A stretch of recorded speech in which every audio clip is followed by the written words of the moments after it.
तपस्या करते थे, बहुत यज्ञ करते थे, तब जाकर के परमात्मा की प्राप्ति हो।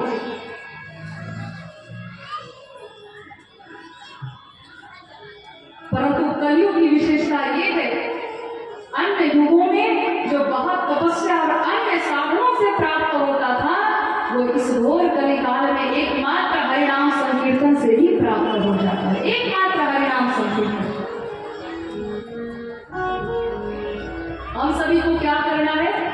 पाप से यदि बचना है, महापाप से बचना है, तो चुगलखोरों से दूर रहना है ना। कई जगह मैंने माताओं को देखा है, मुझे इधर वालों से शिकायत नहीं है, पुरुष वर्ग के लोगों से मुझे शिकायत नहीं है इस मामले में, ये शिकायत माताओं से ही है। कई जगह मैंने देखा मंदिर में दीपक जलाने के बहाने संध्या काल में जाती है, अरे हम तो शिव चर्चा करने जा रहे हैं, और वहां जाकर के पड़ोसन की चर्चा शुरू है।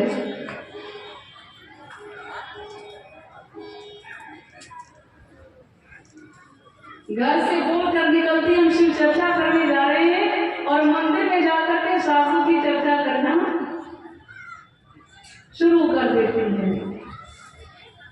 मेरी प्रार्थना है आप सबसे, निंदा से बचें। निंदा महापाप है जो आज कलिकाल में सबसे ज्यादा लोग कर रहे हैं। कहीं भी अवसर मिल जाए, कभी उसकी निंदा, कभी इसकी निंदा। यद्यपि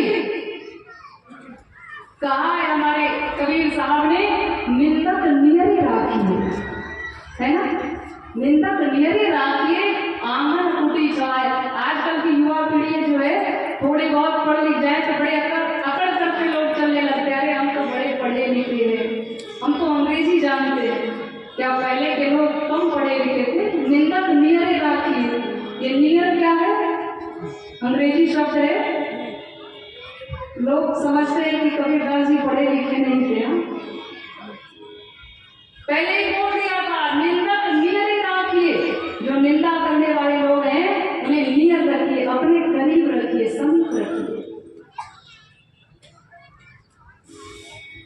कहा भी गया है, जो जिंदा है उसकी निंदा है। निंदा से डरना नहीं है, परंतु जो निंदा करने वाले हैं उनसे मेरी प्रार्थना है कि पीठ पीछे निंदा न की जाए। निंदा करनी ही है तो किसी के सामने जाकर के उसके मुख पर निंदा कर दो कि तुम्हारे भीतर ये कमी है, तुम अपनी कमी को ठीक कर लो। ध्यान दीजिएगा सज्जनों, पीठ पीछे की गई निंदा सदैव व्यक्ति का विनाश करती है, और मुख पर की गई निंदा व्यक्ति का सदैव विकास करती है। इसलिए प्रयास ये कीजिए कि किसी की भी निंदा करनी है तो उसके मुख पर की जाए, पीठ पीछे निंदा न की जाए। साथ में बैठिए तो हरी चर्चा करें। समय कहाँ है हमारे पास? 100 वर्ष की आयु है, इसमें भी आधा खाने सोने में हम बिता देते हैं, है ना। आदि जो है लड़ाई झगड़े में चली जाती है, इधर उधर की चर्चा। समय है कहाँ से? चलो, शास्त्र बहुत है, समय बहुत कम है। इसीलिए मैं आप सबसे प्रार्थना करो, हरिनाम संकीर्तन आप अपने जीवन में कभी ना छोड़ें।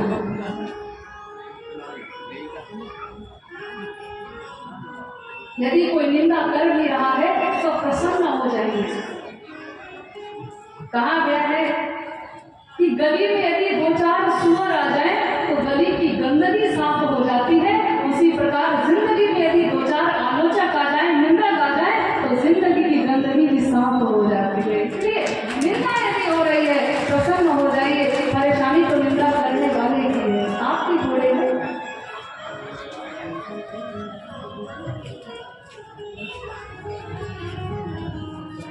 जो निंदा कर रहा है, जिसकी निंदा हो रही है, उसके पापों को अपने सर पे ले जाता है।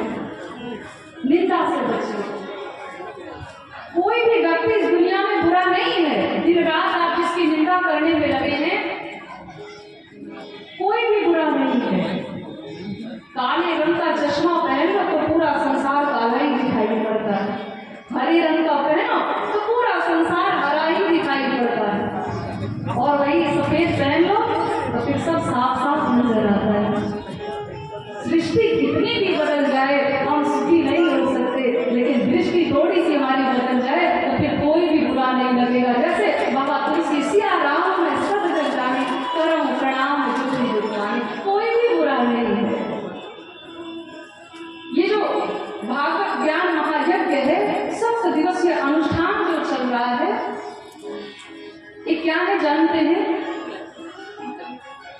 महायज्ञ है। यज्ञ जब होता है तो आहुतियां डाली जाती हैं, और इसमें किस चीज की आहुति डालनी है? अपने अपने बुराइयों की आहुति डालनी है कि प्रभु हम भागवत कथा में आए हैं, इस महायज्ञ में आए हैं, अपने जीवन की बुराइयों को हम यहीं पर समाप्त करते हैं। आज से हम अपने दिव्य जीवन की शुरुआत करने जा रहे हैं। इस भाव से कथा सुनो।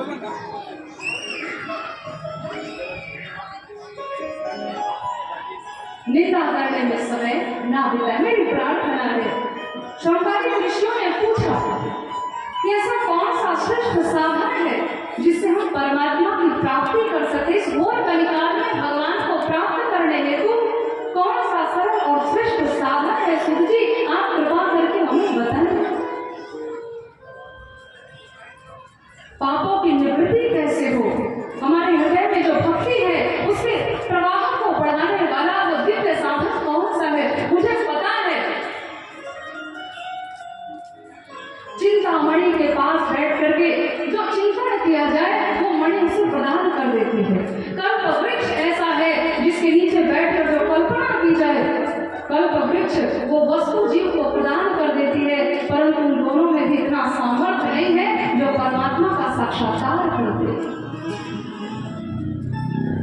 परमात्मा को पाने हेतु, परमात्मा को जानने हेतु, भक्ति के प्रवाह को बढ़ाने हेतु कौन सा सरल और श्रेष्ठ साधन हो सकता है? आप कृपा करके बताएं। आज सूत जी बता रहे हैं, हे शौनकादी ऋषियों, मैं आपको जो कथा सुनाने जा रहा हूं आप सावधान होकर सुनिए। इस घोर कलिकाल में कलियुग का प्राणी जो है वो कलुषित हो चुका है, भयभीत हो चुका है। कोई भी भयमुक्त नहीं है, सबके जीवन में कुछ न कुछ डर है। अच्छा, डर किस चीज का है?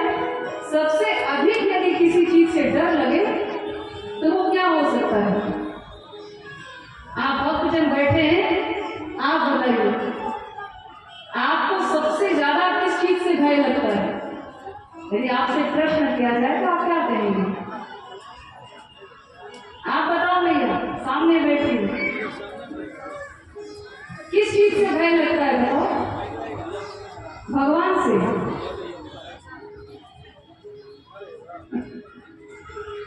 भगवान से तो कभी डरना ही नहीं चाहिए। कई जगह लोगों को मैंने ये कहते सुना है कि अरे भगवान से तो डरो। लोग कहते हैं भगवान से तो डरो, कुछ भी कार्य करने से पहले, पाप करने से पहले भगवान से डरो। लेकिन मैं आपसे कह रही हूं कि भगवान से कभी मत डरिएगा। और जो आपसे ये बात कहे कि भगवान से डरो, उस व्यक्ति का साथ उसी वक्त छोड़ करके आगे निकल जाइएगा, क्योंकि भगवान डरने और डराने की चीज नहीं है, परमात्मा को प्रेम करने की चीज है। सज्जनों, उससे प्रेम किया जाता है, उससे डरो मत, वो प्रेम करो। भगवान से अच्छा तो इस दुनिया में कोई है ही नहीं। अभी आप सुन रहे थे, सम्मुख वही जीव वही जगह, जैसे ही जाओगे सब कुछ समाप्त कर देंगे। परमात्मा से मत डरिए। यदि डरना है तो बस एक चीज से डरिए, और वो है गलत कर्म। गलत कर्म से डरिए। भगवान डरने और डराने की चीज नहीं है, वो प्रेम करने की चीज है। और जो प्रेम करना जानेगा वही परमात्मा को प्राप्त कर सकता है। राम ही केवल प्रेम किया। प्रेम की भाषा परमात्मा को क्या, एक साधारण पशु भी केवल प्रेम की भाषा ही समझ सकते हैं। ये एक ऐसी भाषा है जो छोटा सा जीव भी आसानी से समझ लेता है, तो वो परमात्मा को नहीं समझेगा, है ना? भगवान से नहीं डरना है, अधर्म से डरना है, गलत कर्म से डरना है। इस घोर कलिकाल में यदि सबसे ज्यादा भय किसी चीज का है तो वो है मृत्यु का भय। कई जगह लोग कहते हैं हमें तो करंट से बड़ा डर लगता है, कई लोग कहते हैं हमें बाघ से डर लगता है, कोई सर्प से डरे। लेकिन विचार कीजिएगा कि सबके केंद्र में क्या है? सबके केंद्र में तो मृत्यु है ना। यदि बाघ आकर के आपसे प्रेम करने लगे, जैसे कुत्ते चाटते हैं वैसे आकर के बाघ यदि चाटने लगे तो क्या लोगों को भय होगा? नहीं होगा। डर इसलिए है कि कहीं वो बाघ अपना ग्रास हमें ना बना दे।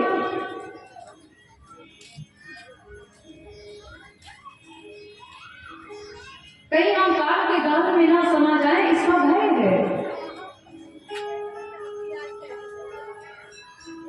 सर्प से इसलिए डर लग रहा है कि कहीं सर्प दंश से हमारी मृत्यु ना हो जाए। सर्प यदि आकर के प्रेम से बस बैठे रहे तो किसी को डर लगेगा क्या? नहीं। केंद्र में मृत्यु है और सूत जी बताते हैं ये ऋषिगण इस घोर कलिकाल में कलुषित प्राणियों के दुर्दशा को देख करके आचार्य सुखदेव भगवान ने दिव्य श्रीमद् भागवत कथा को कहकर राजा परीक्षित का उद्धार किया। उन्हें भी आचार्य परंपरा से जो प्राप्त हुआ उन्होंने राजा परीक्षित को प्रदान किया। जिस कथा को गंगा के तट पर जब श्रवण कराने के लिए बैठे हैं तो स्वर्ग के सारे देवता आए अमृत का कलश लेकर के और निवेदन किया कि हे सुखदेव जी, आप राजा परीक्षित को जीवित करना चाहते हैं ना? 7 दिनों में मृत्यु हो जाएगी, श्राप लगा है, आप उन्हें जीवित करना चाहते हैं तो ये लीजिए, स्वर्ग से हम अमृत का कलश लेकर के आए हैं, ये अमृत राजा परीक्षित को पिला दीजिए। देखो, जिंदगी में यदि कोई आपके फायदे की बात करे ना, हम आपके लिए ये कर देंगे, वो कर देंगे, तो वहीं पर मनुष्य को सावधान हो जाना चाहिए। ये व्यक्ति कहीं ना कहीं हमारा नुकसान जरूर करेगा, सावधान हो जाइए। ये भागवत की कथा आपको सिखा रही है। आचार्य सुखदेव भगवान समझ गए कि कहीं ना कहीं गड़बड़ी जरूर है और पूछा, मुझे लगता है कहीं ना कहीं आपका स्वार्थ छिपा है, बताइए ये अमृत भरा कलश क्यों लेकर आए हैं? तो देवताओं ने कहा, आचार्य जी, जो कथामृत आप राजा परीक्षित को पिलाने जा रहे हैं ना, हमारा निवेदन है वो कथामृत हम देवताओं को पिला दीजिए और ये सुधामृत आप राजा परीक्षित को पिला करके उसे जीवित कर दीजिए, उसे अमरता प्रदान कर दीजिए। आचार्य सुखदेव भगवान ने डांट करके भगा दिया, देवताओं तुम सौदागर बनकर आए हो, कथा सौदेबाजी की चीज नहीं है। तुम श्रोता बनकर आते तो हम तुम्हें प्रेम पूर्वक सुनाते। वह सुधा वह कथा लोगे वह काचन वह मणि रहा। कहाँ ये कथा है और कहाँ वो सुधामृत है। जैसे आप स्वर्णाकार के दुकान में जाए और वहां जाकर के आप कांच की चूड़ी देकर के सोने के कंगन मांग ले तो क्या वो सुनार कभी आपको देगा? नहीं दे सकता, वो उसके बराबरी नहीं कर सकता। उसी प्रकार कहाँ यह कथामृत है और कहाँ वो सुधामृत है। ध्यान दीजिएगा सज्जनों, स्वर्ग के सुधामृत और भगवान की कथामृत में बड़ा अंतर है। जब बड़े बड़े जीवात्मा, महात्मा, अमरात्मा, विमलात्मा अपने अपने देह को त्याग करके स्वर्ग में पहुंचते हैं तो उनके पुण्य कर्म के फलस्वरूप उन्हें वह सुधामृत प्राप्त होता है। और कथामृत की क्या विशेषता है? ये जो कथामृत है वो कैसा भी जीवात्मा हो, अमलात्मा हो, विमलात्मा हो, महात्मा हो, पतित आत्मा हो, यहाँ तक कि प्रेत आत्मा भी है तो उसे प्रेम पूर्वक ये कथा सुनाई जाती है और प्रेत आत्माओं का भी उद्धार किया जाता है। भागवत के बाद की कथा है, प्रेत आत्माओं का भी उद्धार कर दिया जाता है। स्वर्ग का जो सुधामृत है वो दीर्घजीवी जरूर बना सकता है, परंतु भगवान के कथामृत की विशेषता ये है कि दीर्घजीवी बनाए ना बनाए, ये हम आप सबको दीर्घजीवी अवश्य बनाता है। अच्छा, एक बात बताओ, यहाँ पर कितने ऐसे लोग हैं जो दीर्घजीवी बनना चाहते हैं? वो हाथ उठाकर बताइए, कितने लोग दीर्घजीवी बनना चाहते हैं? वो हाथ ऊपर करके बताइए। एक हाथ उठे हैं और कोई? 2 3, अब एक एक करके उठ रहे हैं। हाँ, अच्छा, कितने लोग ऐसे हैं जो दीर्घजीवी बनना चाहते हैं? वो हाथ उठाकर बताएं। कई लोगों को समझ में नहीं आ रहा हो कि दीर्घजीवी और दीर्घजीवी में क्या होता है। अच्छा, बड़े ध्यान से सुनना। बिस्तर पर पड़े हैं, वृद्धावस्था है, घर वाले सेवा करते करते परेशान है, बुढ़ाऊ कब हमारे खटिया खाली हो, अब फिर गजीबी बने पड़े हैं, थोड़ा और जी लेते, पोते का विवाह देख लेते, अब कितना दिन जियोगे हम? घर वाले बेचारे परेशान है सेवा करके, फिर भी दादाजी के मरने की इच्छा नहीं है। भगवान थोड़े दिन और रोक लेते, घर वाले उठा करके बिस्तर बाहर कर देते हैं, फिर भी मरने की इच्छा नहीं है, अभी थोड़े दिन और रह लेते। दीर्घजीवी दुर्दशा है। और दीर्घजीवी क्या है? याद कीजिए स्वामी विवेकानंद जी को, याद कीजिए वीर भगत सिंह को, याद कीजिए राम प्रसाद बिस्मिल को, जिनका जीवन कितना दिव्य रहा है। बहुत दिन तक मत रहो, कम दिन रहो, लेकिन ऐसे जियो कि तुम्हारी जवानी और तुम्हारी जिंदगानी को दुनिया के लोग याद किया करें। ऐसे जियो। भागवत की कथा हम आप सबको दीर्घजीवी बनाए न बनाए, दिव्यजीवी अवश्य बनाती है। अब कितने लोग दीर्घजीवी बनना चाहते हैं? बात कर बताइए मुझे। अभी भी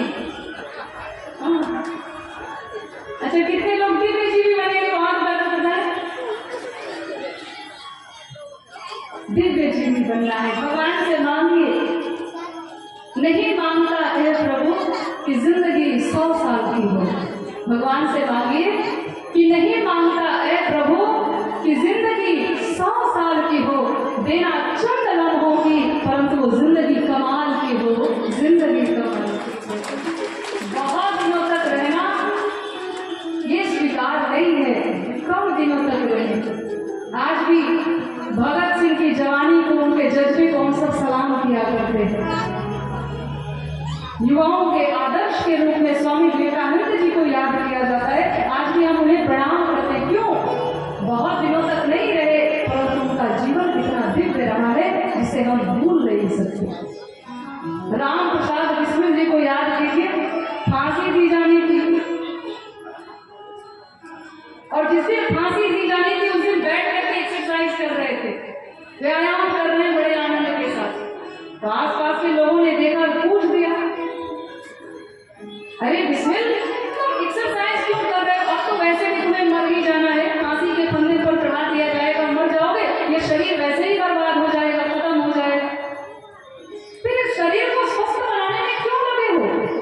तो राम प्रसाद बिस्मिल जी ने जवाब दिया कि अरे मूर्ख, तुम्हारी नजर में ये एक साधारण सा शरीर है, परंतु मेरी नजर में ये वो सुंदर फूल है जो आज मां भारती के चरणों में चढ़ने जा रहा है। और मैं चाहता हूँ कि फूल जब मां भारती के चरणों में चढ़े तो ये फूल कहीं से मुरझाया हुआ नहीं होना चाहिए, कहीं से सूखा हुआ नहीं होना चाहिए, एकदम तरोताजा फूल चाहिए।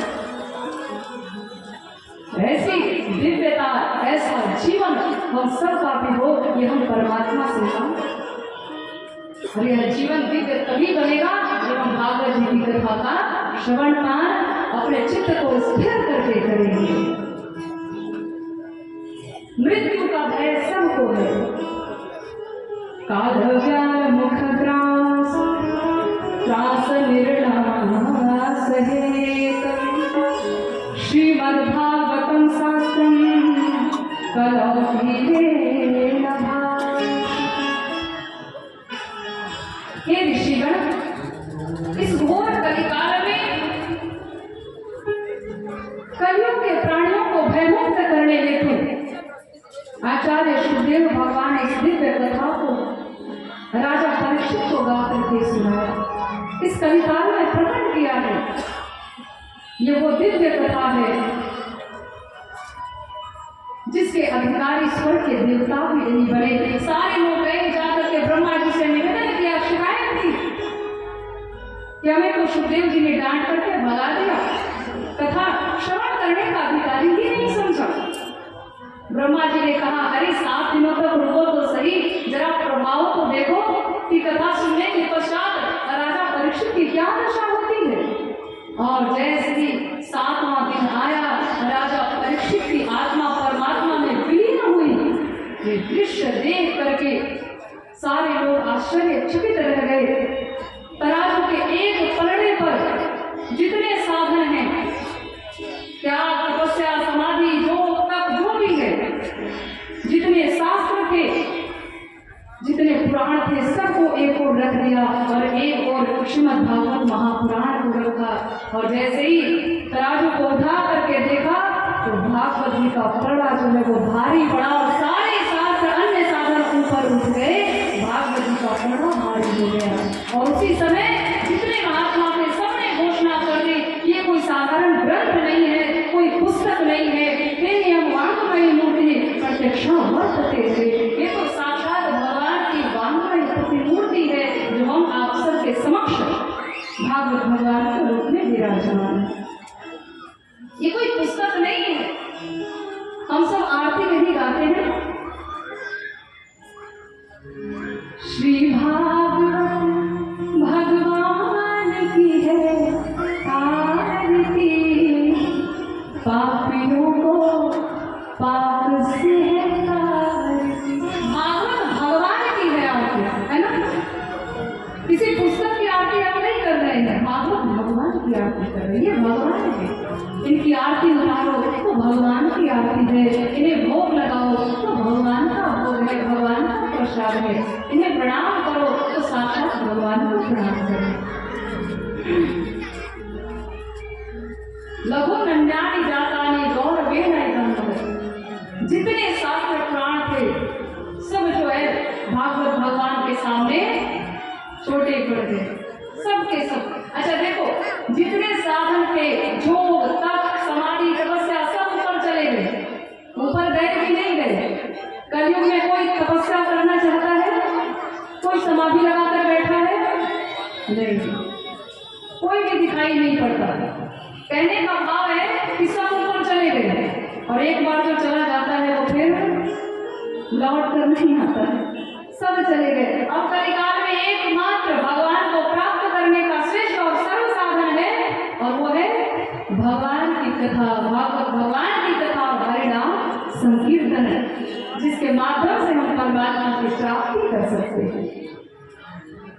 शौनकादिक ऋषियों ने एक प्रश्न किया, सूत जी आप ये बताएं, ये जो साप्ताहिक भागवत कथा सुनने की जो परंपरा है कि 7 दिनों तक ही सुननी है, इस परंपरा का प्रारंभ किसने किया? इसकी शुरुआत कहाँ से हुई? सूत जी बताते हैं, एक बार की बात है, ब्रह्मा जी के जो चारों पुत्र हैं, जो साक्षात भगवान नारायण के अवतार माने गए, सनत, सनंदन, सनातन, सनत कुमार, ये चारों भाई सत्संग करने की इच्छा से बद्री विशाल में, बद्री नारायण धाम में विचरण कर रहे थे और उसी समय नारद जी पर नजर पड़ गई और नारद जी का मुख एकदम से सूखा होगा, चेहरे पर कोई कांति नहीं, कोई आभा, कोई चमक नहीं है, बड़े ही चिंतातुर दिखाई पड़ रहे थे। और बड़े ही चिंतातुर जब लगे तो संकालिक मुनियों ने प्रश्न किया कि नारद जी आपको कौन सा धन लुट गया है, कौन सा खजाना लुट गया जो इतने चिंतित दिखाई पड़ रहे हो? अरे आप तो भगवान के परम भक्त हैं, भगवत रसिक हैं। संतों का तो एकमात्र धन होता है राधा रूपी धन, राम रूपी धन। श्रीधाम वृंदावन में जाकर के देखिए, श्रीधाम अयोध्या जी में जाकर के देखिए, दूसरे किसी धन की इच्छा नहीं है, किसी धन की कामना नहीं है, सारे लोग आनंदित है केवल राम रूपी धन को पाकर, केवल राधा रूपी धन को पाकर। और कहा भी गया है ना, कोई तन से दुखी, कोई मन से दुखी, कोई धन बिन रहत उदास, थोड़े थोड़े सब दुखी, एक सुखी राम का दास। भगवान का भक्त कभी भी उदास नहीं हो सकता। आप सबको देखकर मुझे इतनी प्रसन्नता होती है, एक भी व्यक्ति उदास नहीं बैठा है, सबके चेहरे पर मुस्कुराहट दिखते साथ। कोई भी व्यक्ति जब भगवान से जुड़ जाता है, जब वो भक्त हो जाता है तो वो किसी भी परिस्थिति में रहेगा, हर हाल में वो मस्त रहता है, कभी उदास नहीं होता। क्योंकि संतों का, भक्तों का एकमात्र धन है और वो है राम रूपी धन। कैसा धन है? खर्च नहीं कोई चोर ले, खर्च नहीं कोई चोर ले, दिन दिन बढ़त सहायो आयो जी मेरे, दिन दिन बढ़त सहायो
सुनिए मुनिवर, मैं क्या कहूँ, मुझे लगा कहीं चल करके हरी चर्चा करनी चाहिए।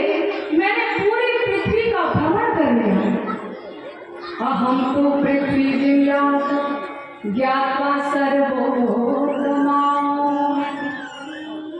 पुष्करं च प्रयागं च काशीं गोदावरीं हरिक्षेत्रं कुरुक्षेत्रं श्रीरंगं सेतुबन्धं एवमादिषु तीर्थेषु भ्रममाणैकस्ततः। बोलिए भागवत भगवान। अहं तो पृथ्वी ज्ञातो ज्ञात्वा सर्वोत्तमामिति। मैंने पूरे पृथ्वी का भ्रमण किया, हर जगह मैंने घूम कर देख लिया, लेकिन मुझे शांति कहीं नहीं मिली जहाँ बैठकर हरी चर्चा की।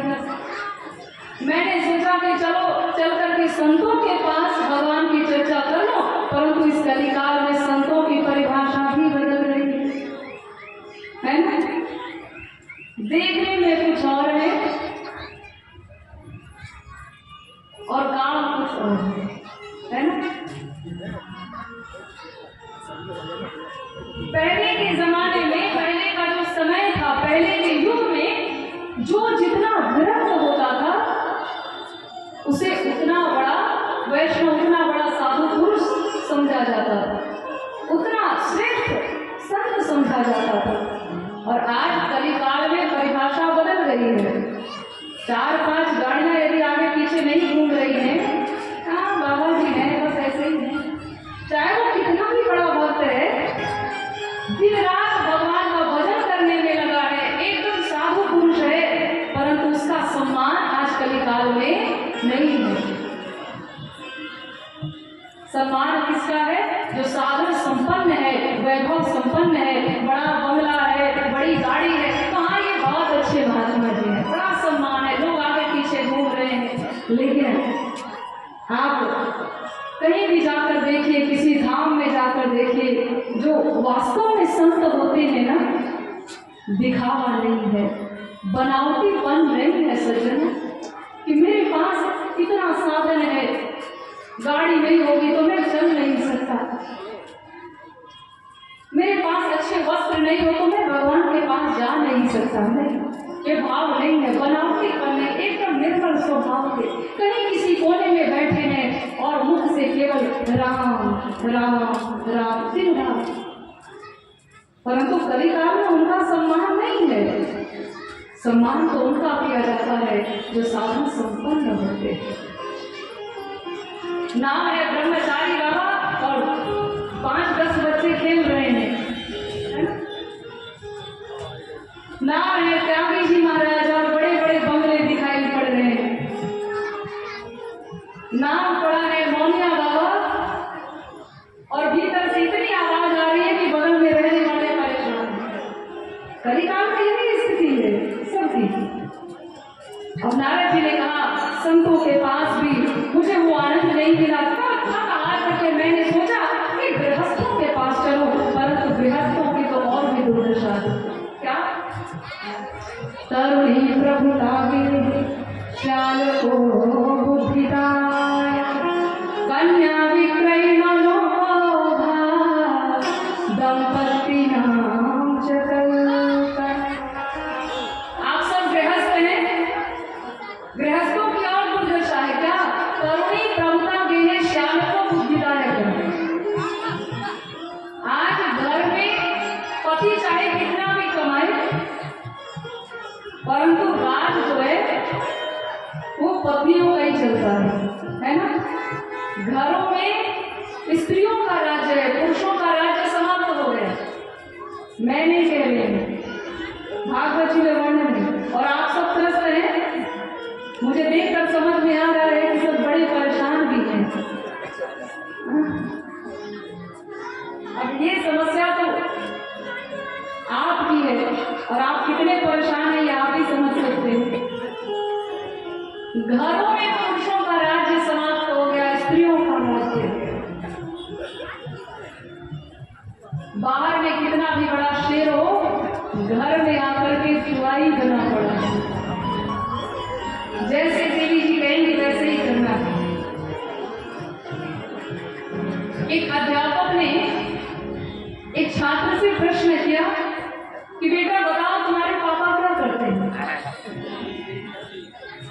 बच्चे से प्रश्न किया कि तुम्हारे पापा क्या करते हैं? तो बच्चे ने झट से उत्तर दिया कि जो मम्मी कहती है वही करते हैं। जो मम्मी कह देती है पापा वही करते हैं। कहने का भाव ये है कि आज घरों में पुरुषों का राज्य समाप्त हो गया, स्त्रियों का राज्य। श्याम को बुद्धिदायक घर में बड़े भाई हैं, छोटे भाई हैं, छोटा भाई बड़े भाई से सलाह नहीं लेता, है ना? भाई से सलाह नहीं ले रहे। यदि किसी चीज में परामर्श लेना है तो सीधा ससुराल वाले को फोन किया जाता है और वहां से साले साहब रहे परामर्श दे गए। ध्यान देना सज्जनों, जिस घर में साले सलाहकार हो जाएंगे उस घर के पतन होने से और उस घर का विनाश होने से परमात्मा भी नहीं बचा सकते, जैसे भगवान श्री कृष्ण नहीं बचा सकते, नहीं बचा सकते। शकुनी मामा सलाहकार थे, क्या हुआ? कौरवों का विनाश हुआ कि नहीं हुआ? महाभारत का युद्ध कल की कथा में आप श्रवण करेंगे, जब महाभारत की कथा होगी, सबका विनाश हो गया। जिस घर में साले सलाहकार होंगे, भाई का अपमान करके साले को सलाहकार बनाया जाएगा, उस घर को विनाश के मार्ग पर जाने से कोई रोक नहीं सकता, पतन के मार्ग पर जाने से कोई रोक नहीं सकता। इसलिए सलाह जब भी लेना है तो बड़े भाई से लेना है, अपने भाइयों से सलाह लीजिए।